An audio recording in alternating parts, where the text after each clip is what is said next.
Good evening, Title Tribe. My name is Wicked, and I got my guy Mike and AJ here with me today for episode 5 of T2T Dynasty Live. We took a little bit of a break. We all had a little bit of life stuff going on. I moved across the country. AJ was, kind of dialed in on his PFF training stuff. And then Mike, I know you got your own podcast going as well, but it's good to be back together and kind of getting back in the swing of things here. The season's kicked off, and we got some real football happening and some matchups that matter. And I'm excited to get back into this and get back to going every week. How you been, Mike? Pretty good, pretty good. I'm glad we finally have, NFL football back, college football back. It's about damn time. I was tired of all the, what's the word, off-season news and non-news because we're Yeah. seeing a lot of that non-news right now. It's glad to be back. Glad to be talking to you guys again as well. Oh, man. Well, yeah, I'm excited to get back into the show. Hey, you all done with your PFF stuff? Are you rocking and rolling over there now? Yeah, training is done. I'm doing the part-time data collection now. So on Saturdays and Sundays, I get assigned games to chart, and I do them live during the games. It's been good so far. Yeah. Awesome. Yeah, That's pretty awesome. cool, man. So you just collect the data and then you send it out to them to put everything together and go on their site? Yeah, kind of. They have like a software, their own software where I enter it all in there and it automatically goes up, and they have like somebody reviews it and stuff. Nice, man. Hey, that's really cool. Your analytical insights are probably going to be super helpful for people that are tuning into the shows. I know the advanced analytics and the advanced stats and metrics and all of that stuff has really taken off over the past like 3 or 4 seasons. And we see it be very predictive in some cases. And so I'm going to appreciate having that, side of the analysis as part of our show. Yeah, no, I love bringing the data stuff. That's always been my thing. Cool. So we're just going to hop right into it here with our week 1 rookie winners and losers. There were a lot of, I don't want to say disappointing rookie performances in week 1, but there were a lot of disappointing rookie performances in week 1. I think maybe we've gotten spoiled a little bit over the past couple of years because a lot of the rookies have kind of really come out the gates firing on all cylinders. But previous to this past couple of years, it was not uncommon at all for rookies to at least take a few weeks to kind of get up to speed, earn their snap share, earn their target share, kind of acclimate to the speed of the NFL. And I think we saw a little bit of that this week, and not just with rookies, but kind of across the board in the NFL, especially at the quarterback position. There were a lot of really underwhelming performances by quarterbacks this week. I think they all underperformed, really. I'm pretty sure I saw Tua's the only passer with over 300 yards in week 1, which is not what I would have put my money on. But yeah, there were a ton of very sloppy passing games in week 1, and so you got to take everything with a grain of salt, especially with these rookies. But one guy that I think came out of the gates, and he might not have lit the world on fire in a real life football game, but he showed that he's going to immediately be a good fantasy producer, and that's Jaden Daniels. He showed that his rushing ability is absolutely 100% legitimate. As long as he can stay healthy, I think that he's going to be somebody that, even though he's on a dumpster fire of a team that's probably not going to win a lot of games and it's not going to be very pretty to watch, he's going to put up a lot of points in fantasy just based on his rushing floor alone. And if that offense can improve even a little bit and that passing game can get a little bit better, a little bit more efficient, I think that it's not absurd to think that, by the end of the year, people are talking about him as an overall QB1 candidate. What do you think, Mike? Agreed. Yeah, the only thing I would have liked to see more down the field passing by Jaden Daniels. I think that is something he did extremely well in college. I guess, he doesn't have Brian Thomas and Malik Neighbors right now. He has Terry McLaurin, who is a very good vertical threat. It's just he doesn't have much outside of that. So that's possibly why they didn't do too much of it. I just would have liked to seen more, but you can't deny the fact the athletic ability to be a rushing quarterback and the points he's going to put up just because of that. Yeah, he's coming out of the gates hot when it comes to that. Yeah. What about, are you worried? I know Dan Quinn came out after the game and said that him running the ball 16 times or whatever is not the blueprint that they want going forward, and they want him to run less and throw the ball more? Or is that a worry at all with the fantasy? So I think it's going to be a coaching point, but I also know that when these guys get into game situations, some of those coaching points kind of go out the window.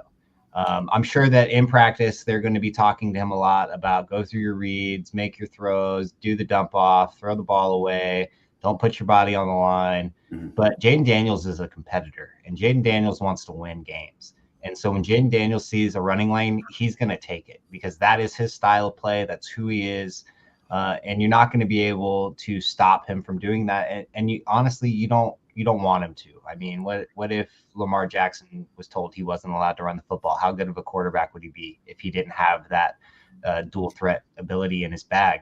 So you have to. It's a scary proposition. You don't want to expose your quarterback too much, especially this early in the season.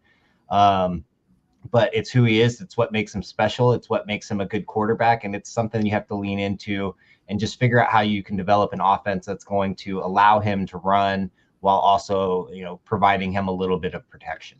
Yeah, even if you run half the amount, like 8 times for like maybe 60 yards and a touchdown, that's still double-digit fantasy points coming out of the running game. Yeah. And I thought he did a pretty good job of protecting himself too. There were a couple of plays where he slid before getting hit, which was definitely promising because he did not do that at LSU. I'm sure that he saw the size of some of those defensive linemen and linebackers in training camp and decided that he was going to, take the slide every now and then. And then my loser for the week, and I don't like naming a loser week 1 per se because it is so early in the season and things change so quickly, and every team is usually a little bit rusty, especially on offense to start the year. But I have some concerns, at least for year 1, with Trey Benson. He only saw a 13% snap share in week 1.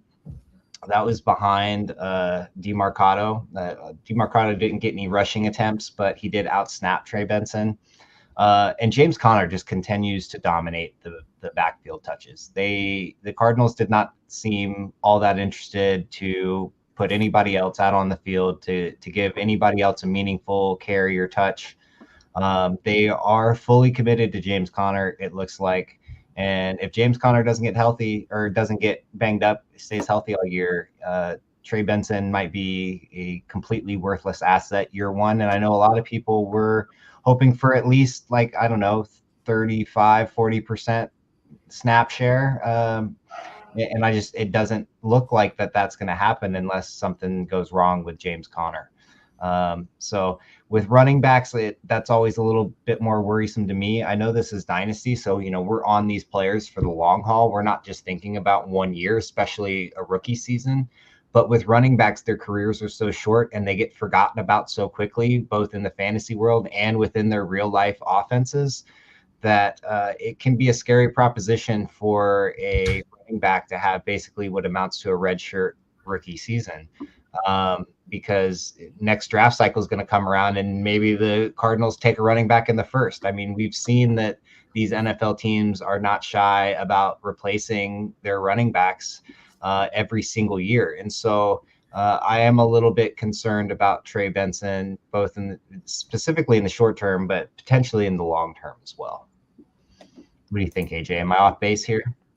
No, I mean, I think that makes sense. I think it would be I think people who expected more of a timeshare between Benson and James Conner were probably underestimating James Conner, because I mean he's gotten better. I feel like as he's gotten older into his late 20s, he's just gotten better and better.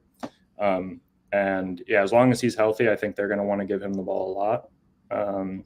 But he's usually a lock to miss 3-4 games every year.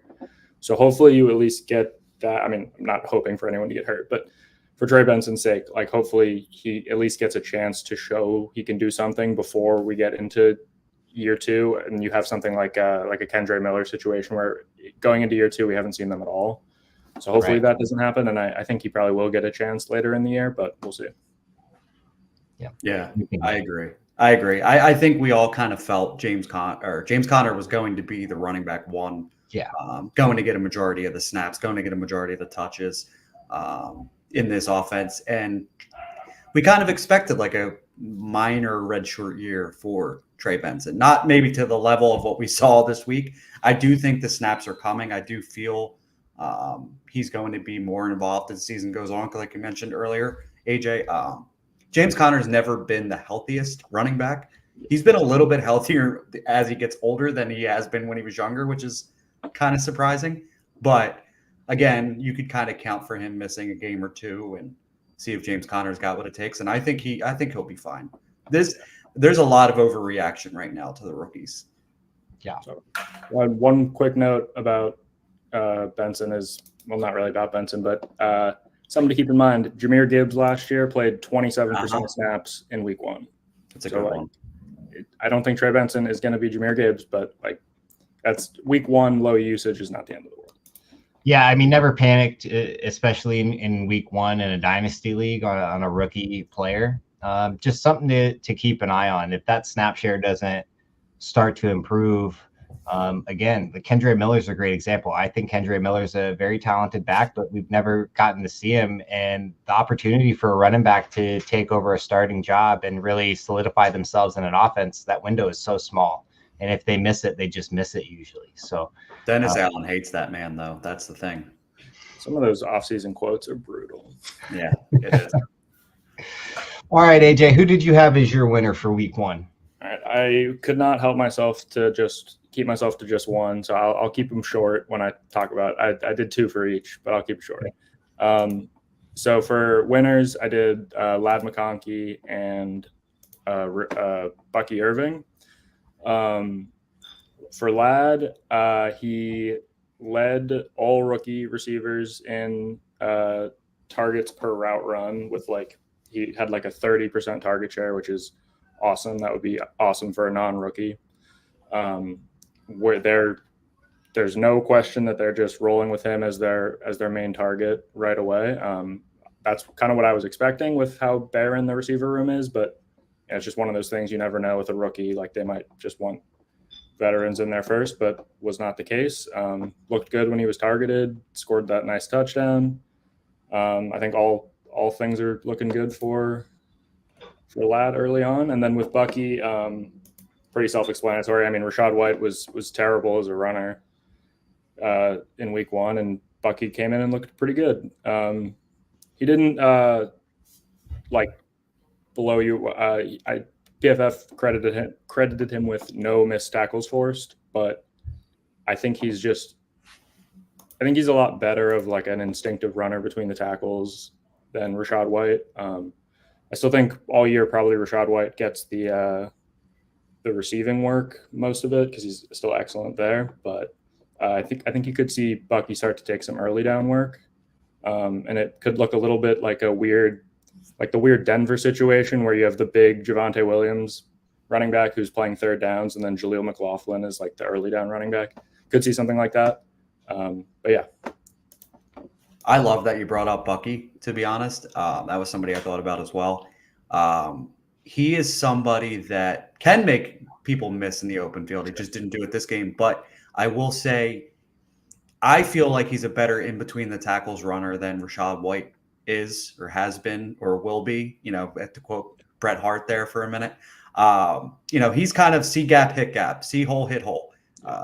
Rachaad White, 15 for 31, 2.1 yards a carry, with Bucky being 9 for 62, 6.9 yards a carry. I screenshotted that just to keep that in a little bit in my mind, just for all the Bucky Irving haters I had to deal with this offseason. Yeah, I've never considered Rachaad White somebody that was talented enough or efficient enough to where his job is secure. He's exactly the type of running back that frequently gets replaced by somebody with more juice, more efficiency, and more talent. he thrived on volume. And if he's not going to get that volume, you could be in for some pretty rough weeks. I think that he's still going to get enough work and enough passing usage that he'll be a fine RB to have in your starting lineup, but he's not going to be somebody that you want to depend on. He's not going to be somebody that is going to win you weeks. And he was that person for you at different points last season, just based on the fact that he was the only running back getting the ball. And then the Ladd McConkey thing, I was anticipating him to be awesome. That offense is wide open for somebody to come in and perform. I thought that he had the exact skill set that would make Justin Herbert love him. And I think that connection is really starting to come to fruition very early, which is very nice to see. And I'm excited to see what happens as we move throughout the rest of the season. Yeah, Herbert and him mesh really well together. Yeah, hit us with the losers for week one. I'm going spicy with. Well, I'll start with the less spicy one. Javon Baker. He was a healthy scratch week 1, which we were talking about that before the show. It's definitely in part because of the weird Instagram Live situation he had, where he went on Instagram Live and was ranting about a speeding ticket that he got and was like complaining about that. And Gerard Mayo was not happy for whatever reason about that. I didn't think it was that big of a deal, but sure. And it's looking like he's, at least from what I was reading, that there's a good chance he's a healthy scratch again next week. His career's not over, but in such a barren receiver room, you would like to see him getting snaps at least early on. And he hasn't done that. The Patriots have Tyquan Thornton out there leading the receivers in routes. There's plenty of room for someone else to come in. So hopefully that happens later in the year, but it hasn't yet. And then for the other one, bear with me for a sec, but Marvin Harrison Jr. That's fair. And to be clear, you should not go and send out offers trying to sell Marvin Harrison Jr. But I do think week 1 put to the forefront some of the things that could prevent him from producing right away and living up to his redraft ADP and helping, if you were a contender who ended up with a high pick that you had traded from and got Marvin Harrison, that maybe you might have to, start some other guys over him in certain weeks just because he looked really hesitant and uncertain. I watched the whole game back, watched the All-22. He didn't look great. He just looked a lot slower than he did in college. And I think what that usually means when you have a rookie that comes in and people just say they look slow, it's because they're not confident in their understanding of the offense just yet, because NFL offenses are so complicated. You have for receivers, you have rules where based on different coverages, you're going to run your routes in different ways, in different places, or different routes entirely. And when you're not when you don't have that ingrained in your head yet, it just is it's really hard to play at full speed. So that is something that might take a few weeks. So I wouldn't be surprised if we see, I don't think, hopefully they do a little more to get him involved just with easy touches. But I think it might take a little bit for him to really get going. And if that's the case and we're here in 3 or 4 weeks from now and he hasn't really had any big games yet, you might start to see people panic a little bit. But we'll see. Hopefully, I hope he has better performances coming, but we'll see. Yeah, he didn't look like the confident alpha receiver that we saw in college in game 1. And yeah, I would agree that it's probably usually that leans into the fact that he's just not comfortable within his offensive scheme yet, or he's not 100% confident in his playbook yet and knowing his assignment and what he's supposed to be doing. That kind of stuff, as long as, work, that's usually just a work ethic thing. We ought to practice that. And as long as you've got a player that is willing to work hard and get that taken care of, it usually doesn't take very long. I don't anticipate that Marvin Harrison Jr. has gotten to the point in his development without having an amazing work ethic. So I don't think that's going to be an issue. Sometimes, this is more of the normal path. Like I said at the beginning of the show, we've gotten a little spoiled with some of these rookies coming in the past few years and dominating right off the rip. And the kind of normal standard prior to that was that it would take a little bit of time for these guys to acclimate. And I think that's what we're seeing. And people are concerned right off the bat because it's not following the path that we've seen the past couple of years. I would preach patience. Everything that made him a hyped up fantasy choice, everything that made him a top Dynasty rookie draft pick, all of that stuff is still there. He's still that guy.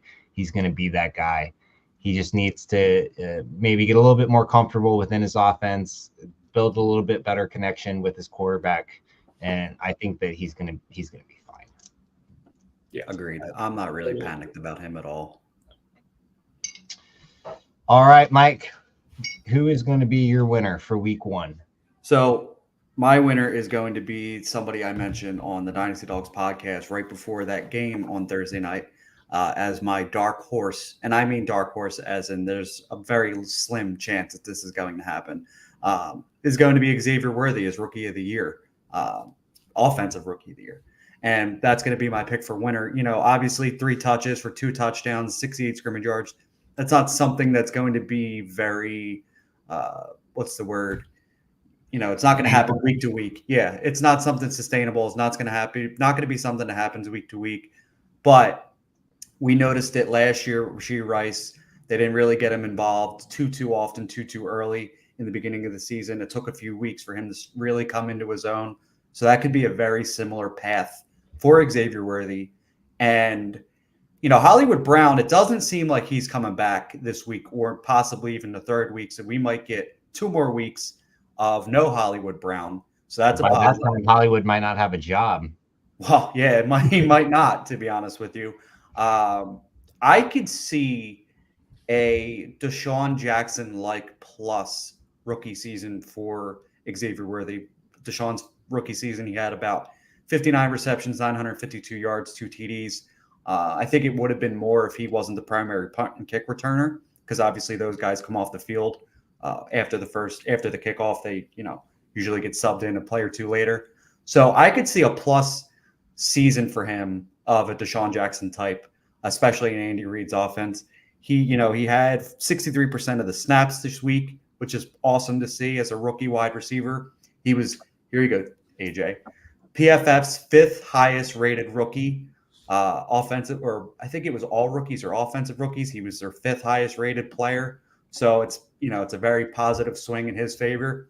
I am just very excited to see him continue. That first touchdown where it was like an end around handoff was just so fun to see. It was awesome. Too fast. Yeah, way too fast. He's the fastest kid alive. Yeah. Dude, he just cooked everybody. And I haven't watched the all 22, but from what I understand, even in his routes, he was still really good. It just, they weren't game planning towards him. Yeah. What do you guys think of Worthy?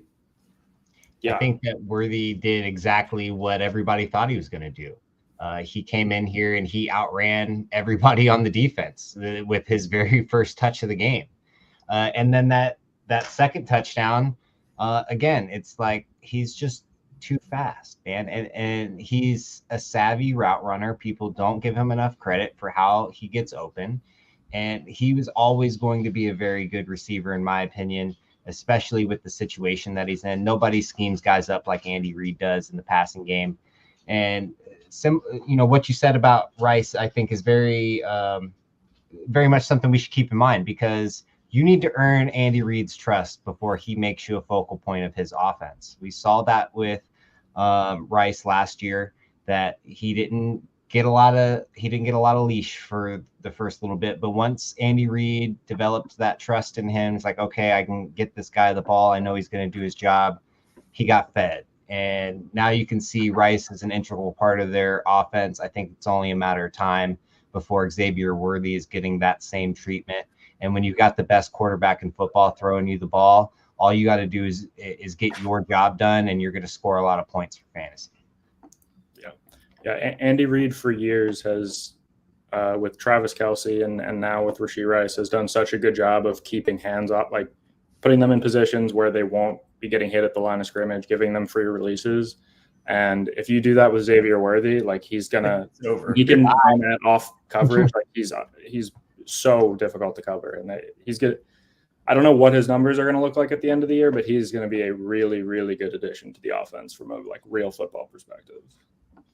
Yeah, and in fantasy, I mean, it'll likely be every week one of those things where it's like you're waiting. It's the third quarter. You're starting to sweat a little bit because Xavier Worthy's got like one catch for 12 yards, and then boom, all of a sudden 80-yard touchdown. And he's got your week for you. So if you're a dynasty or you're a fantasy manager of Xavier Worthy, just make sure that you don't start panicking about his points scored until the game's actually over, because all it takes for him is one play. Agreed. So my loser for this week might as well have just been a healthy scratch. That is going to be Blake Corum, who saw a total of 0 snaps this past week. A guy that everybody was saying he was out there covering punts. Give him some credit. Okay, fine. No offensive snaps. Special team snaps matter. Special teams matters. This was a guy everybody was kind of like saying, we got to worry about Kyren Williams. He was taking kickoff returns and all this stuff. Obviously, it's week 1. We could see this change as the season goes on for sure. But Ronnie Rivers was out snapping him, and that's not something I saw coming by any stretch of the imagination. And this is an offense that does get their rookies involved. Like this isn't, we saw Puka Nacua last year. We saw Kyren Williams the year before. This is an offense. This is an offense who isn't afraid to get their rookies used right away. You know what I mean? So I was surprised to see a 0 snaps, 0 touches for Blake Corum at all. Like I was watching that game and I kept saying, has Blake Corum played yet? Like, am I missing it, or just like, am I getting lost? So I have a little bit concerned with that, but we'll see what happens as it goes on. Yeah, you just can't trust anything that Sean McVay or Kyle Shanahan says in any press conference ever. I mean, he was all offseason. They were saying like they're going to be able to switch them out like nothing has happened with Kieran and Corum. And I mean, maybe they still feel that way and they just haven't done it yet. But I don't know. I was really surprised that he didn't get a single offensive snap. And yeah, I mean, I think you can't help but be a little worried by that. But yeah, we'll just have to monitor it, and like hopefully you see a gradual tick up in snaps. But yeah, not a great start. Sean McVay picks a running back, and then he gives him every snap, and that's what he does until his eye wanders and he finds the next running back to do that with. I think that is one thing that we can say pretty confidently. Sean McVay is going to talk a lot. Most of it's going to be BS. His actions have shown us that he picks a guy and he sticks with him until he decides he doesn't like that guy anymore, and usually doesn't give us any warning or reason. He just switches, and then it's that guy forever. I think that Blake Corum is still somebody. Don't sell him. Don't. No. If you drafted Blake Corum, you should have drafted him under the assumption that Kyren Williams is going to be in your way. And so if you're going to sell Blake Corum after 1 week of Kyren Williams being in the way, then you should have never drafted him in the first place. With the amount of usage that Kyren gets, the amount of touches that Sean McVay is going to continue to give him, I would be shocked if Kyren doesn't miss some games. I was going to say that was something I was going to say as well. He has had an injury history. So it's already happened this season, though. Yeah, I don't think that Kyren is going to stay healthy with this workload. For any running back, I mean, that's just a lot of damage on the body, and that builds up over the season. And I don't think that it's sustainable for most running backs, especially one of Kyren's stature. He's not the biggest guy. So I would expect that Corum is going to get some starts this year in replacement of Kyren Williams. And who knows, maybe once Blake Corum gets his first start, Sean McVay fixates on him, and now it's a Blake Corum led running attack. But don't panic. It did suck to not see him get a single opportunity, but similar to Benson, we knew that these guys had running backs already in front of them that were established, that were liked by their coaching staff, that were effective runners, and so you can't panic. Agreed. We just have to hope that if Karen Williams goes down, they don't sign Darrell Henderson off the street and give him 20 carries like they usually do. It's like they will. They might. All right, guys. So now we're going to move into our second segment here and talk about some early season trade targets. These are guys that my thought was, some of the mid to low tier guys, stashes, some dart throws that you want to take, some guys with upside, you're not having to break the bank for. So for me, the guy that I went with is a guy that I was high on in the off season. We were actually going to have a little bit of a spicy episode at one point in the off season debating this player. We never got around to it, unfortunately. And that's Jalen Wright, running back for the Miami Dolphins. And my reasoning is simple, and it's the same reasoning I had in the offseason when I said that Jalen Wright was going to be a smash back for the Miami Dolphins, and it's that Mostert and Achane can't stay healthy. Mostert's about to miss 2 weeks in a row to start the season with an injury. Achane hurt his ankle in week 1. I did see some practice footage today. It looked like Achane was moving around on it okay, and he didn't seem to be favoring it too much. I didn't see any running and cutting, but he didn't appear to have much of a limp.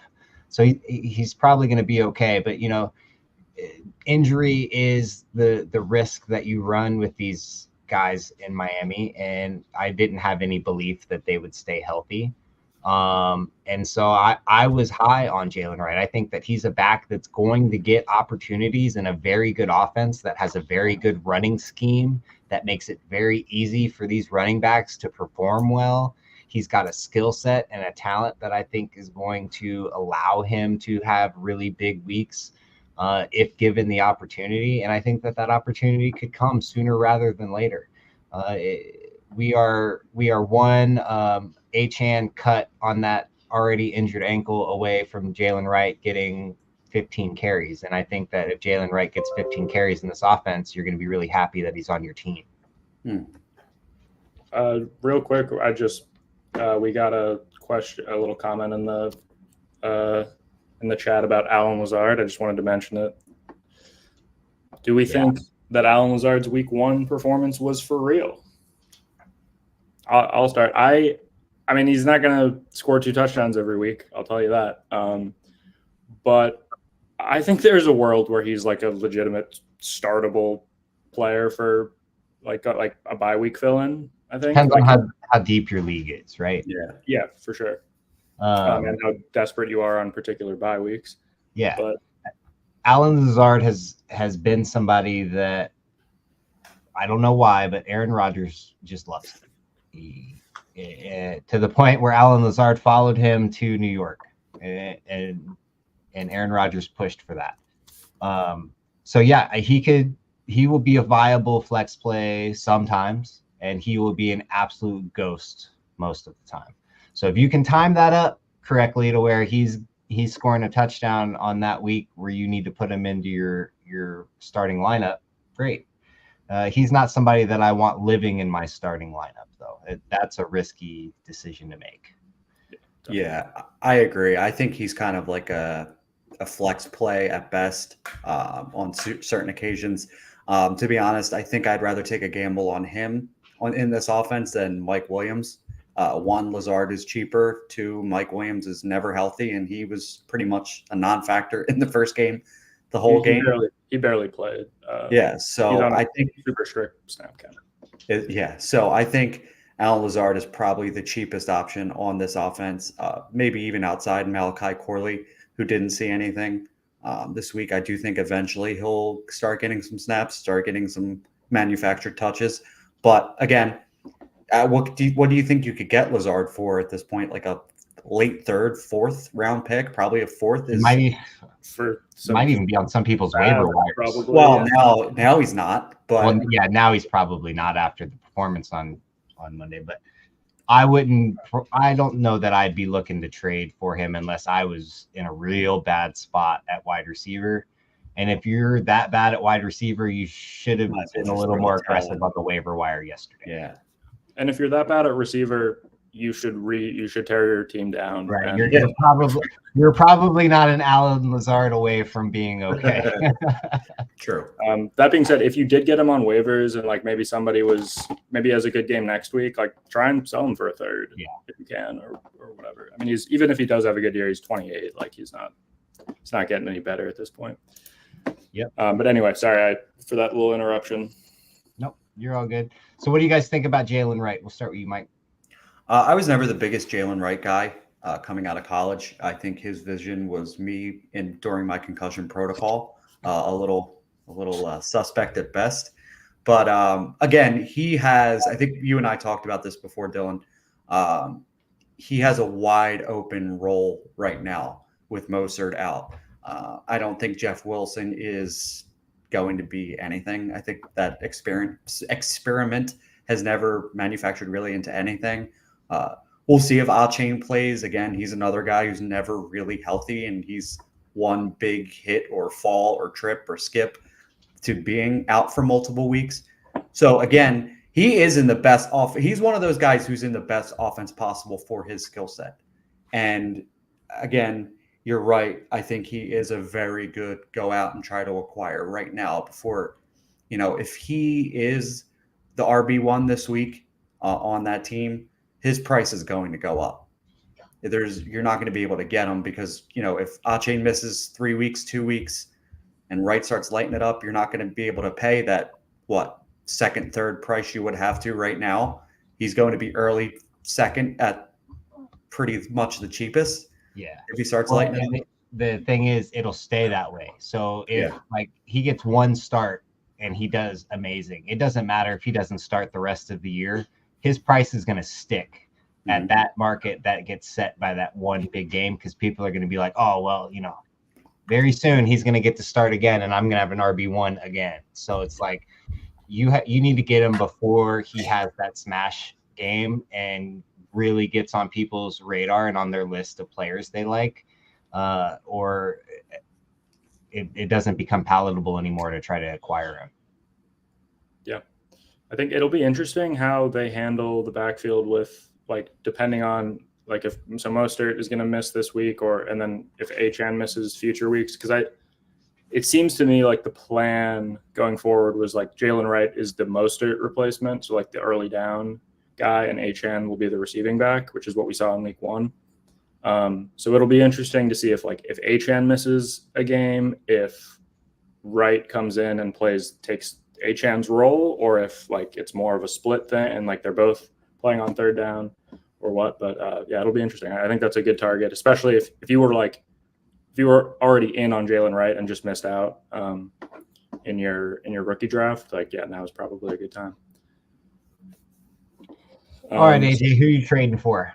Yeah, I guess I missed the memo on this being a cheap guy that we were supposed to pick. So I have an emergency new person. Initially, I said Trey McBride. I'll just quickly he should be tight end 1 in Dynasty. I think he has a legitimate argument as the best tight end in the NFL, other than I guess maybe Travis Kelce. But that's spicy. I just think he's outstanding, and the role he plays in the Cardinals offense fits really well with what Kyler Murray does. But if we're talking cheaper stuff, I'm gonna say Cortland Sutton. This is obviously if you're a contender and you need a flex play, just some more wide receiver depth. The Broncos offense couldn't have looked any worse in week 1, and anybody with Sutton is going to be thinking oh, this guy is going to offer nothing. Nobody's going to trade for him. Could probably get him for really cheap. But he had a ton of targets. He only caught 4 of them, but he was tied for having the third most targets in the NFL last week.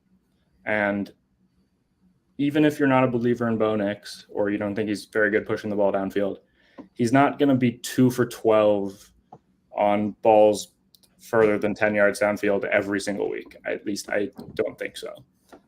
So like I think there are better days to come for Courtland Sutton, and he'll be like a very viable flex going forward.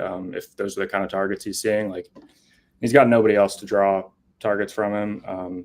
Devon Vele had 8 targets in that week 1 game. Troy Franklin's not even on the field.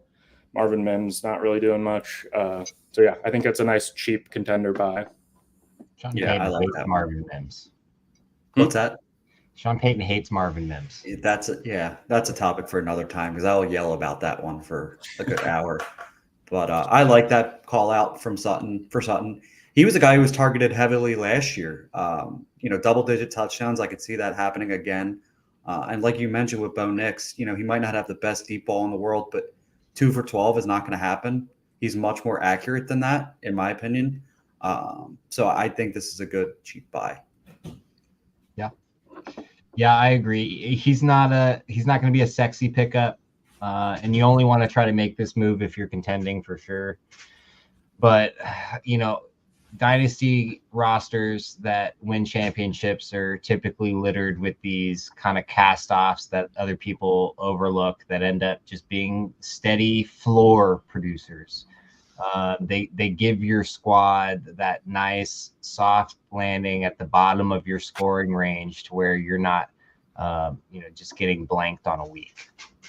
Yeah, and like in dynasty leagues, you can't pick up replacements on waivers. Like when you just have like a certain week where you're dealing with injuries, like you need guys like Courtland Sutton that you can just plug in or just improve your depth a little bit, and will help you win more games. Yep. All right, Mike, who's going to be your trade target for the week? So this is a guy I was trying to go out and get a lot. My dogs are now freaking out for some reason. I was trying to go out and get him in a bunch of spots this past offseason. Only got him in a few. And that's going to be Ramondre Stevenson, running back for the New England Patriots. Again, this is a guy who's 26 years old, but he's been injured a few times, so he doesn't have a whole lot of tread on the tires. The tires are a little banged up. But in this offseason, you could have probably gotten him for a second after that performance against Cincinnati. It's probably 2 seconds. But, before he got hurt last year, he was averaging 4 yards a carry. And this is a guy who just got paid. There's no one in that backfield that even remotely scares me to take his job. Antonio Gibson is nothing. So, again, he's going to get a majority of the touches. Pass catching is not really his strong suit. This past week, he only had – hold on, I had it right here. He only had 2 catches, I believe. 3 catches for 6 yards, so it's mostly dump-offs. But he went 25 for 120, 4.8 yards a carry, and 1 TD. You really can't go wrong with that. And he's going to get the volume. And sometimes in fantasy football, volume is king.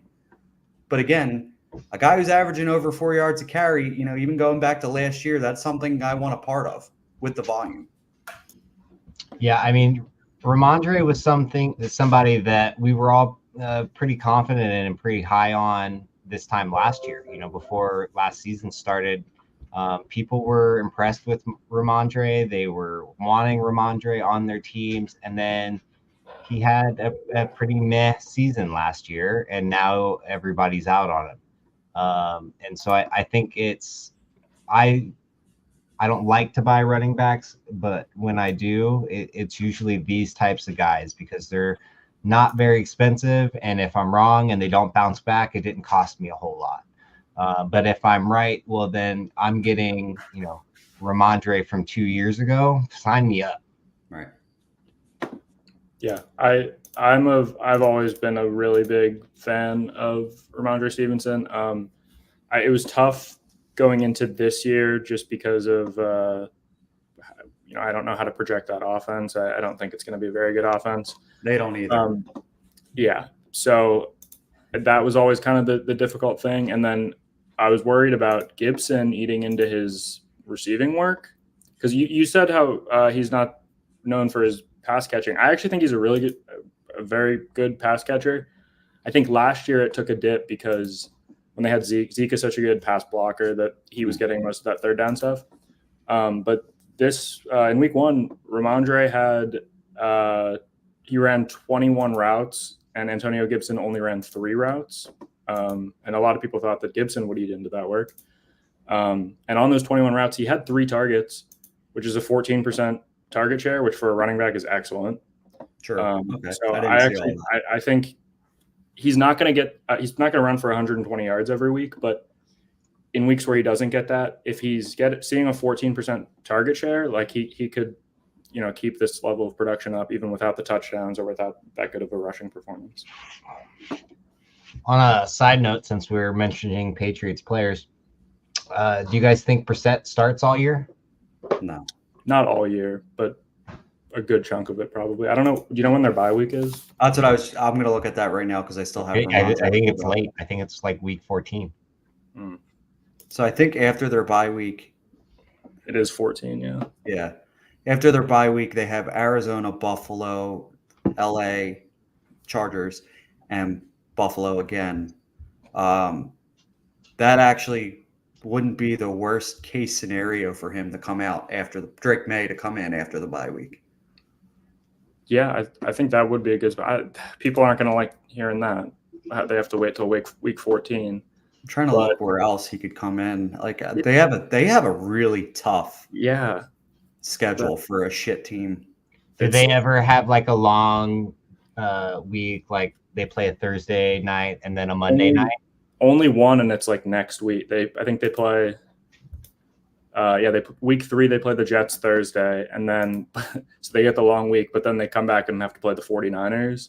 Oh yeah, I don't think I don't want my rookie quarterback starting his first start against the Niners defense.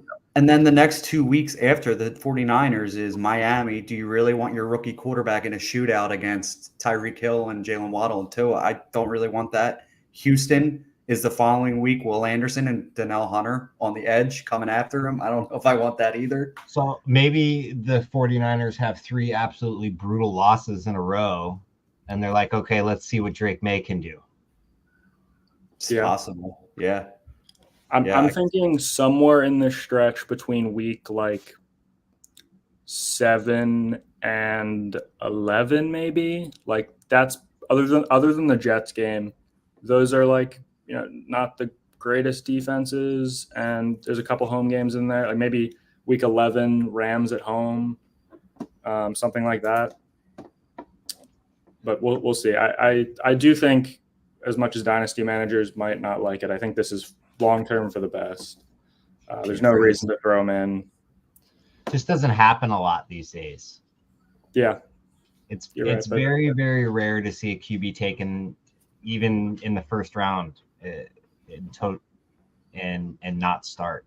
Well, this is an old school mentality. This is an old school mentality team, though, in the New England Patriots. Yeah. So wouldn't shock me. Yeah. Well, and maybe they saw what happened with Mac Jones and decided their process needed to be a little bit different this time around. Well, weirdly, I mean, Mac Jones was good as a rookie. It's just every other game he's ever played that's been terrible. All right, let's move on. We got a little bit sidetracked there. We're going to move into our last segment of the show tonight, and we're going to talk about our week 2 starts of the week. This is one player we're thinking mid-tier-ish, non-premium. We're not going to tell you to start Jamar Chase or Bijan Robinson. You already know that. These are guys that you may be on your bench that might be worthwhile to plug into your starting lineups for this week. My guy for this week is going to be Wan'Dale Robinson, wide receiver for the Giants. 12 targets in week 1. He's probably going to benefit a lot from Malik Neighbors being on the field and drawing attention. He does have to catch passes from Daniel Jones. Like I said, 12 targets, but they're 12 Daniel Jones targets. So that's concerning. But I think they get a good matchup this week. I don't think that Daniel Jones is going to be as bad as he was last week every game of the season. Daniel Jones has shown us at different points in his career that he is at least a competent passer. I think that his confidence in himself has just completely gone away. I don't think he believes in his ability right now. But I think that Wan'Dale Robinson is somebody that if you can just put the ball in his area, he's going to get open enough that he can go snatch it. I don't expect him to get 12 targets every week, but he's obviously somebody that Daniel Jones likes to look for. I think that he's been a talented wide receiver on the field at different points. He just hasn't been able to stay healthy. He's healthy now. I think he's going to earn another good target share this week. And hopefully a few more of them are catchable. And I don't think, 9 targets for 6 or 7 catches, 60 or 70 yards, and maybe a score. I don't think that's out of the question for Robinson this week. Yeah, this is a great pull by you. This is another guy I was trying to chase all offseason. I did an episode on him back in July, why I would go out and get him. And it's pretty much all the reasons why you mentioned. He's their primary slot receiver. Obviously, Malik Neighbors can line up all over the field, but he's a guy who's going to primary just line up what, AJ? I could do a whole podcast episode on exactly what you just mentioned there. I'll let you finish, and then I'll. Yeah, he did take a lot of the slot work for the Giants these past 2 years he's been in the league, but he is a guy who is not only he's a good route runner. He's a guy who's really good after the catch as well, even for his smaller stature. But this is a guy I've been in on, and I don't think, like you mentioned, 12 targets, but 8, maybe 7, 8 targets a game is definitely doable. Yeah, no, I think it's a great call. I think he's going against the Commanders' secondary. I think it's the worst secondary in the NFL, probably the worst defense in the NFL. Secondary in the NFL, and no pass rush. Yeah, it's just an all-around terrible defense. And yeah, I think I'd be surprised if Wan'Dale didn't at least have like a game where you're fine having him in your lineup. What were you going to say about the slot work? Yeah, I have beef with Wan'Dale Robinson because him playing in the slot so much and only being able to play in the slot is stopping them, or I don't know if it's the reason that they're not doing it, but Malik Neighbors played 89% of his snaps lined up outside week 1, which I think he's good enough. He can do that. He can play anywhere, but I would really, really like to see them move him around the formation a little bit more. I mean, look what Dallas does with CeeDee Lamb. CeeDee Lamb is a great outside receiver, but they run him in the slot a lot because he dominates there.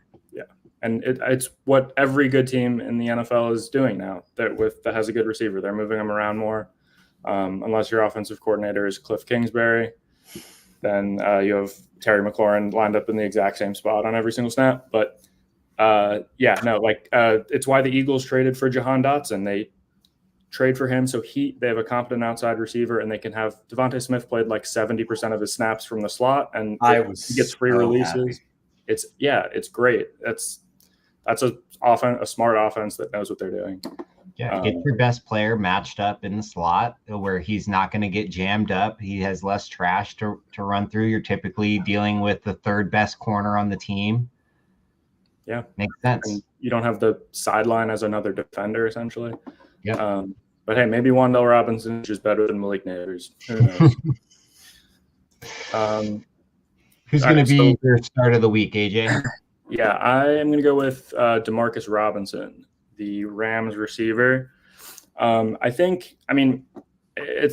a little tough because you could also probably make an argument for Tyler Johnson, popular waiver pickup this week. Yeah. I didn't know he was on the Rams until I was watching that game that night. But the Demarcus Robinson will obviously move up a spot in the depth chart with Puka out. They play against the Cardinals, who have a pretty poor secondary. Josh Allen led all quarterbacks last week. Obviously, he's Josh Allen, but led all quarterbacks last week in EPA per play. This is in his first game with this new look receiver room that had pretty big questions. And I watched that game back earlier today, and they were just swarming guys at Dalton Kincaid for whatever reason. He's good, but felt a little excessive. And if they were doing that to Dalton Kincaid, I can only imagine that they're going to be keying in pretty heavily on Cooper Kupp. So that could open up opportunities for the rest of the offense. I also think Colby Parkinson is a good start, tight end for the Rams. But yeah, Demarcus Robinson, I think he should have a solid game, see some good targets. Yeah, I agree. The only thing is Cooper Kupp might get every target. Yeah. What did he have? 21? 21 targets. That's ridiculous. Out of his mind. I felt like it was 2021 again, just watching him be super. That catch he made on the sideline made me feel things I haven't felt in a long time. Do you think Jordan Whittington eats into that at all? Maybe. I was surprised he didn't play a little bit more week 1. I think the touchdown he scored, I'm pretty sure, was the only snap of the game he played. Yeah, I think it was very close to that. I think he maybe had 1 or 2 more, but it was a nice, what was that, an end around as well for him? And that's the kind of thing they like to do in that offense. So yeah, I think later in the season, if Puka or Kupp goes down again, or maybe even now, but particularly later in the season, if that happens, you might see Whittington work in there more. He compares, like, he's kind of a similar player to Puka, just the way he's like tough over the middle, good after the catch, that kind of thing. So later in the season that could definitely happen, but I think for now it'll probably be mostly Robinson and Tyler Johnson. Okay. All right. Mike, why don't you go ahead and wrap us up here with your week 2 start?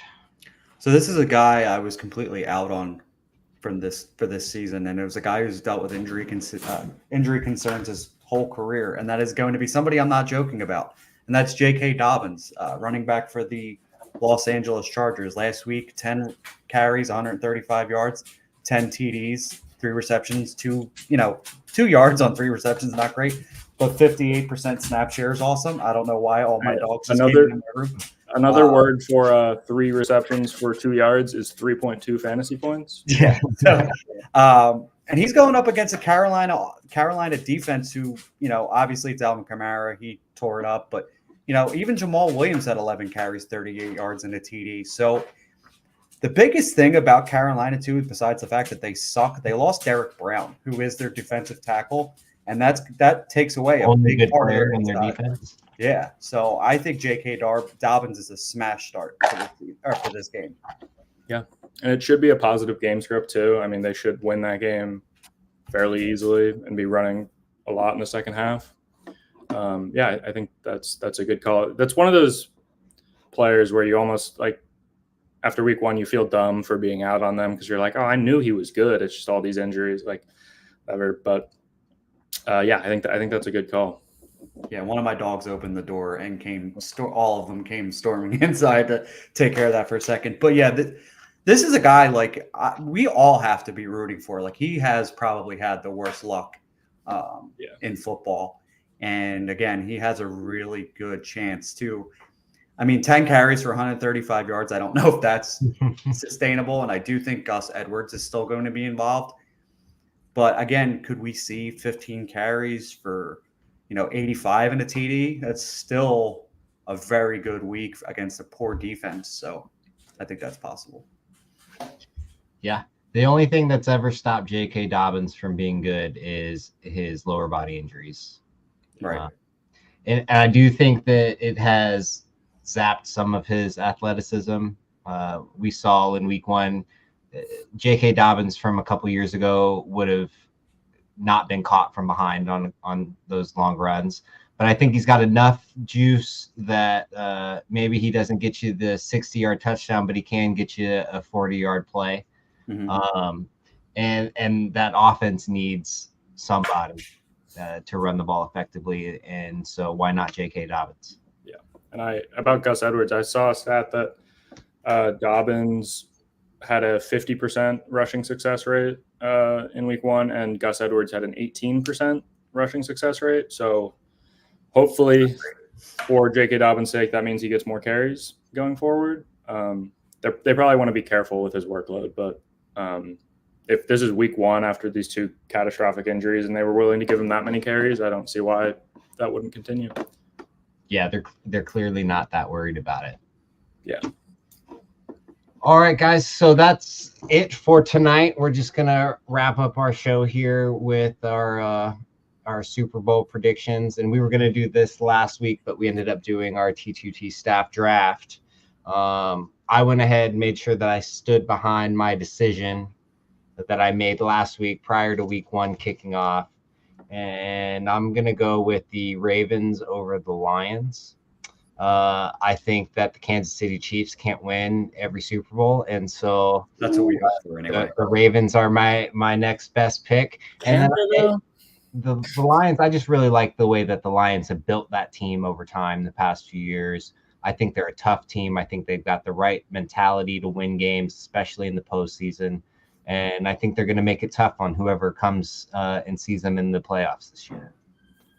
Yeah, that's a good one. That's Who you got, Mike? too. I have you can call this homerism all you want, but I have the Philadelphia Eagles over the Baltimore Ravens, like you mentioned. I think Baltimore is going to get theirs against Kansas City in the AFC Championship this year. I think that's I feel like that's what's going to happen. I have a strange feeling. But it's hard to bet against Philadelphia right now. Obviously, the only person standing in their way right now is Jalen Hurts. I kind of felt like he put on his number 11 Carson Wentz jersey on during some of that game. He didn't look awesome last week. No, he didn't, but the offense still looked pretty good. You know, they got Saquon Barkley involved extremely well. The field was also a disgusting mess out there. True. I don't know if you noticed, but everybody was slipping. Like, 100%. Everybody was awful. But that even with Jalen making the mistakes, the offense still looked good, and the defense, they have to get edge rushers. That's the biggest concern for them right now. But the secondary looked better. Quinyon Mitchell looks like a player in this league already in week 1. So I'm call it homerism all you want. I don't care. They looked good at points during that game, and they beat another playoff team. Yeah, I don't mind those picks. I think the Eagles will have. I mean, they should have a cakewalk. Well, I got a Cowboys fan here and an Eagles fan, but I'm pretty. The Cowboys look great. I'm pretty low on the Cowboys. I did bet under their win total. I think the Eagles should be able to win that division, and if you get home playoff games, like you can beat pretty much anyone. I think that's and it hurts too. Like you said, he didn't have his best game at all. I don't think he's going to throw some of those interceptions every week. Certainly, it was mind-boggling what he was doing. Still moved the ball really well. They survived. Those 2 turnovers deep in their own territory, and the defense held. But yeah, I think the Eagles are not a bad pick. I am going to go. This is lame, but the Chiefs. How many times are people going to try and convince themselves that somebody other than the Chiefs are going to win the Super Bowl? And then, like, if they were able to win last year with the offense that they had, obviously the defense was incredible and really stepped up. And I think the defense will probably regress a little bit, but the offense is much improved to make up for it. Patrick Mahomes is Superman. I can't bet against them, and I have them beating the Lions, who, like you said, they've built the team really well over these past couple of years. Their offense is going to be excellent again. If Jameson Williams is a real thing, yeah, I mean that we've been waiting on that. Yeah, that was honestly great to see. I felt bad for him. He's just had a lot of adversity, some of which were his own fault. But I was going to say some of that was him. Yeah. But still, it's good to see. And the defense was horrendous last year. It's not going to be worse. I think it'll get better. I love the draft. They drafted Terry and Arnold, which was great. Ennis Ragshaw was a good pick in the second round. Lots of improvement defensively, I think. And yeah, the NFC is getting a little bit stronger, I think, but is still fairly weak. And with the way that the Bears looked, I don't think they're going to be a threat anymore, at least not for a little while. So yeah, I've got Chiefs over Lions. Yeah, the only thing with Jameson Williams that you brought up, I don't think we're going to see the games from Amon-Ra St. Brown and Sam Laporta again. like that. I think they're going to be more involved. For sure. Yeah. I mean, it's going to be like a game plan specific thing, but it just gives them another out, kind of like if teams are able to take away Amon-Ra and Laporta, like take away that underneath stuff. Now they have a legitimate threat. And they did, receiver alignment is probably my favorite thing to talk about. They did a much better job this year of moving him around, Jameson Williams around the formation, getting him free releases and stuff. So yeah, I'm a little bit of a believer that this is a real thing from Jameson Williams, but I don't want to get my hopes up. Do it again this week. Do you think he bets on himself? Hopefully just not at the team facility like he did last time. Yeah, just as long as he's not betting or yelling about tickets, he can get in car accidents all he wants, but All right, guys, thanks for tuning in for another week of T2T Dynasty Live. We'll be coming back to you guys every Wednesday at 9 p.m. Eastern. If you guys got any questions, you can always hit us up in the Discord. I know myself and Mike and AJ are always available to answer any questions. Until then, we'll see you guys next week, and I hope everybody has a good fantasy week this time. Thanks, guys. Don't panic sell all your rookies. Don't panic sell anybody after week. Yeah. At least wait until week 2. You need a trend before you make any rash decisions.